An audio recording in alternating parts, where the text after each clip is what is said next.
Tapi saya hanya ingin mengingatkan. Tadi pembukaan acara kita dibacakan satu ayat di mana Allah menyatakan kepada nabinya alaihi salatu wassalam, faqala ta'ala inna fatahna laka fatham mubina liyaghfira lakallahu ma taqaddama min dzambika wa ma ta'akhkhar. Jadi ini ayat luar biasa, Bu. Kenapa saya katakan luar biasa? Ayat ini Allah mengabarkan kepada nabinya alaihi salatu wassalam sekaligus sebagai janji dan jaminannya bahwa Allah memberikan kepada nabi kemenangan yang nyata.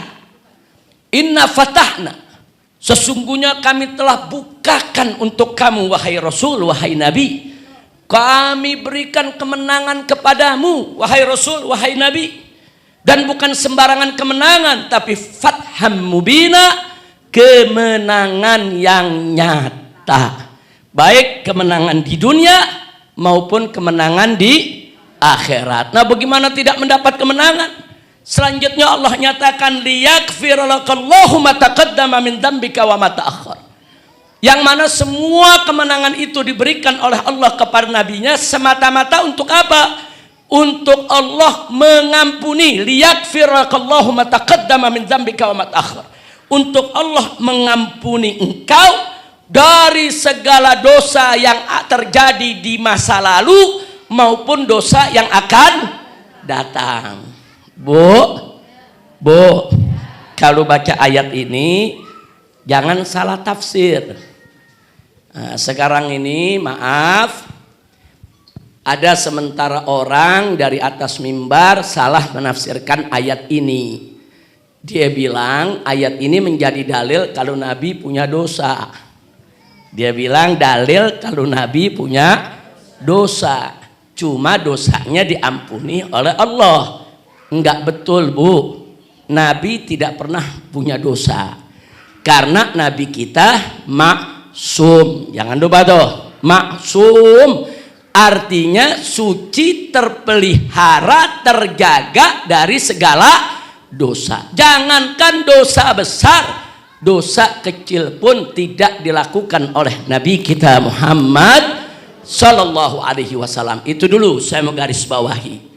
Nah, lalu pertanyaannya, lalu kenapa dalam ayat ini Allah menyatakan Allah mengampuni kamu ya Muhammad daripada dosamu di masa lalu maupun yang akan datang? Artinya ini jaminan dari Allah. Andai kata Nabi punya dosa, andai kata punya dosa, Allah udah jamin pasti akan diampuni. Subhanallah. Andai kata punya dosa pasti diampuni. Itu jaminan dari Allah buat kita punya Nabi. Tapi tidak berarti Nabi kita berbuat dosa. Kira-kira jelas gak, Bu? Bu, jelas gak, Bu? Ada yang bantah lagi. Dia bilang apa? Nabi itu dalam ayat ini disebut punya dosa. Makanya Nabi beristighfar sehari 100 kali. Riwayat lain mengatakan Nabi istighfar sehari 70 kali. Nah, kalau Nabi istighfar berarti Nabi punya dosa. Bu, jawab jangan. Jawab jangan. Ibu, Nabi alaihi salatu wassalam betul beliau beristighfar dalam satu hari tidak kurang dari 70 kali. Bahkan beliau sering sehari beristighfar 100 kali. Pertanyaannya, kenapa Nabi beristighfar? Yang pertama, Nabi beristighfar bukan dari dosa, tapi Nabi beristighfar dari perbuatan mubah yang buang waktu, Bu. Nah, jadi bukan kayak kita kalau melakukan hal-hal yang membuang waktu nggak ada istighfarnya. Nabi enggak. Nabi kalau ngobrol sama sahabat suatu ketika ngobrolnya agak kepanjangan, kemudian setelah itu Nabi anggap ini buang waktu, maka Nabi segera beristighfar. Jangankan dari dosa, dari perbuatan mubah saja yang dianggap buang waktu, Nabi kita beristighfar. Kenapa? saking tinggi, suci dan mulianya akhlak beliau. Alhamdulillah. Kira-kira jelas gak Bu? Jelas gak Bu? Nah, yang kedua, menurut para ulama Ahlus Sunnah wal Jamaah, Nabi itu setiap hari naik derajat. Bahkan bukan setiap hari, setiap saat. Saat ini derajat Nabi sudah tinggi di sisi Allah. Beberapa saat kemudian derajat Nabi makin tinggi lagi. Beberapa saat kemudian derajat Nabi makin tinggi lagi. Terus makin tinggi sampai akhir hayat beliau. Nah, saat beliau naik derajat, kemudian beliau lihat derajat sebelumnya. Oh, ternyata derajat ini lebih bagus daripada derajat yang tadi. Jadi di mata Nabi derajat yang tadi itu masih kurang. Nabi beristighfar dari kekurangan yang tadi. Subhanallah. Kira-kira jelas gak Bu?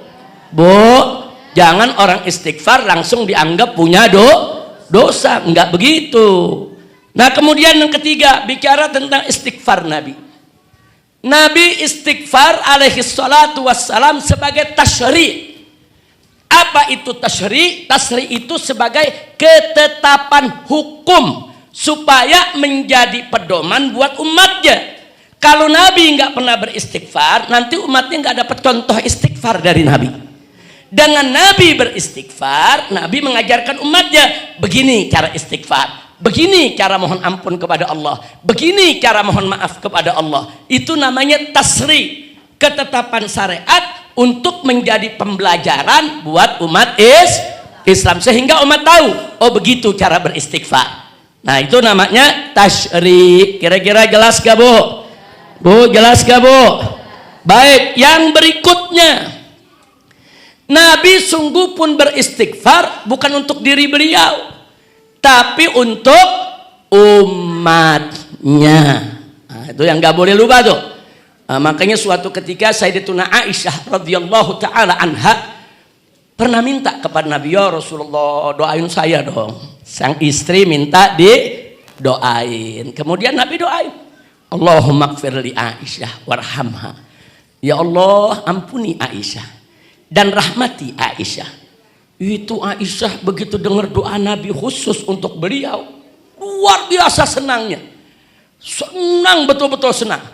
Ya namanya istri senang depan suami bagaimana sih Bu? Dia gelandotin Nabi, wah senang udah. Berdiri saudara, pokoknya dia menunjukkan kegembiraannya. Kemudian ditanya oleh Nabi, ya Aisyah, kamu senang ya aku doakan begitu? Oh senang dong ya Rasulullah. Mana ada aku nggak senang kalau didoain oleh engkau. Yang doain Nabi, yang doain Rasulullah. Akhirnya apa kata Nabi? Ya Aisyah, begitulah aku mendoakan umatku setiap hari. Masya Allah Bu. Nah mestinya kita senang juga sebagaimana senangnya Siti Aisyah radhiyallahu anha. Jadi nggak main-main doa Nabi. Nabi doain umatnya, Allahumma gfir li ummati, Allahumma arham ummati. Setiap hari kata beliau doain umatnya. Umatnya belum lahir, dulu kita belum ada, tapi Nabi sudah mendoakan kita semua. Alhamdulillah. Makanya para ulama mengatakan kalau Nabi berdoa bukan hanya untuk dirinya, kalau Nabi beristighfar juga bukan untuk dirinya, tapi istighfar untuk umatnya. Yang kelima, istighfar Nabi tidak lain dan tidak bukan sebagai syafaat untuk seluruh umat Islam, saudara. Alhamdulillah, karena kita tahu Nabi adalah pemilik asyafaatul kubra, asyafaatul uzma. Syafaat yang sebesar-besarnya syafaat dimiliki oleh Nabi kita Muhammad sallallahu alaihi wasallam. Jadi istighfar yang dilakukan oleh Nabi itu semua akan menjadi syafaat buat umatnya di akhir nanti, insya Allah. Yang terakhir, yang keenam, saudara, kenapa Nabi beristighfar? Ini pelajaran buat umatnya. Kalau Nabi yang nggak punya dosa aja istighfar mohon ampun, apalagi kita yang banyak dosa, mestinya lebih sering-sering beristighfar. Kira-kira jelas gak Bu? Jelas semua?